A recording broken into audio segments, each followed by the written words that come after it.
প্রায় ৩৫০ কোটি টাকার ক্রয়াদেশ পেয়ে শেষ হয়েছে ওয়ালটন আয়োজিত একক বৃহৎ শিল্প মেলা অ্যাডভান্সড টেকনোলজি সলিউশন বা এটিএস এক্সপো ২০২৪।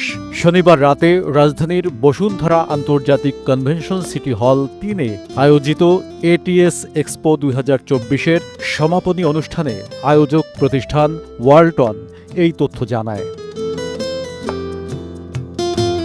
অনুষ্ঠানে প্রধান অতিথি হিসেবে উপস্থিত ছিলেন অন্তর্বর্তী সরকারের বাণিজ্য এবং বস্ত্র ও পাট উপদেষ্টা শেখ বশির উদ্দিন। বিশেষ অতিথি হিসেবে ছিলেন বাণিজ্য সচিব Mohammad Selim Uddin. Double million offer, Walton fridge কিনে পেতে পারেন ২০ লক্ষ টাকা, রয়েছে কোটি কোটি টাকার নিশ্চিত উপহার। এটিএস এক্সপোতে দেশি ও বহুজাতিক প্রতিষ্ঠানের কাছ থেকে প্রায় ৩৫০ কোটি টাকার ক্রয়াদেশ পাওয়া গেছে বলে জানিয়েছেন ওয়ালটন হাইটেকের managing director SM. Mahbubul Alam. বর্তমান সরকারও দেশীয় শিল্পের সুরক্ষায় প্রয়োজনীয় পদক্ষেপ গ্রহণ করবেন বলে দৃঢ় আশাবাদ ব্যক্ত করেন তিনি। 3টা পরামর্শ দিয়েছে আমাদের যারা উপস্থিত ছিলেন তাদের। আর একটা হলো যেন আমরা এবং সারা দেশ যেন R&I-তে আমরা বেশি ইনভেস্ট করি, বেশি মনোযোগ দিই। এবং এই মেলার একটা বড় অ্যাচিভমেন্ট আছে, সেটা একটু আমি ঘোষণা করছি। সেটা হলো যে আমাদের দেশীয় এবং বিদেশীয় দুইটাই মিলিয়ে আমরা ৩৫০ কোটিরও বেশি অর্ডার পেয়েছি। ওয়ালটনের পরিচালক এস.এম. নুরুল আলম রেজভী বলেন, গত বছরের মতো এবারও বৃহৎ পরিসরে এটিএস এক্সপো ২০২৪ আয়োজন করা হয়েছে। উদ্দেশ্য ওয়ালটনের ইন্ডাস্ট্রিয়াল এবং ম্যানুফ্যাকচারিং ক্যাপাসিটি সম্পর্কে দেশি বিদেশি শিল্প উদ্যোক্তাদের অবহিত করা।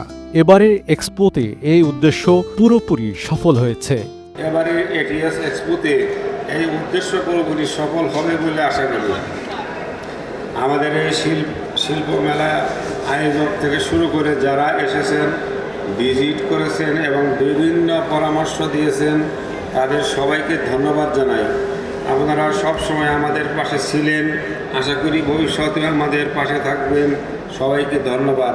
মেলায় সরকারি বেসরকারি বিভিন্ন সংস্থার উচ্চ পর্যায়ের প্রতিনিধি, দেশি বিদেশি অনেক শিল্প প্রতিষ্ঠানের গুরুত্বপূর্ণ ব্যক্তিবর্গ ওয়ালটনের এই উদ্যোগ সর্বমহলে অত্যন্ত প্রশংসিত হয়েছে। বেশ কিছু প্রজেক্ট নিয়ে কাজ হচ্ছে, তো ইনশাল্লাহ হোপফুলি বাংলাদেশ যে দেশের বাইরে তাদের টেকনোলজি গার্মেন্টস সেক্টর যেরকম এক্সপোর্ট করেছে, আমাদের টেকনোলজিও ঠিক এই পরিমাণ আমরা এক্সপোর্ট করব এবং সেটা লিড দিবে ওয়ালটন। এই বাংলাদেশকে আমরা বিশ্বের মানচিত্রের প্রযুক্তি মানে হাইলি অ্যাডভান্সড টেকনোলজিক্যাল একটা কান্ট্রি হিসেবে আমরা এক্সপোজ করবো ইনশাল্লাহ সবাই মিলে। উল্লেখ্য, নিজস্ব চাহিদা মেটানোর পাশাপাশি দেশের অন্যান্য শিল্প প্রতিষ্ঠানসমূহকে আমদানি বিকল্প গুণগত মানের ইন্ডাস্ট্রিয়াল ম্যাটেরিয়ালস, কম্পোনেন্ট ও টেস্টিং সলিউশন প্রদানের মাধ্যমে আমদানি নির্ভরতা হ্রাসের মাধ্যমে বিলিয়ন ডলারের বৈদেশিক মুদ্রা সাশ্রয় ও দেশীয় শিল্পের ক্ষমতায়নে অবদান রাখবে Walton. SATV Digital. Walton is more than just a name, it's a lifestyle.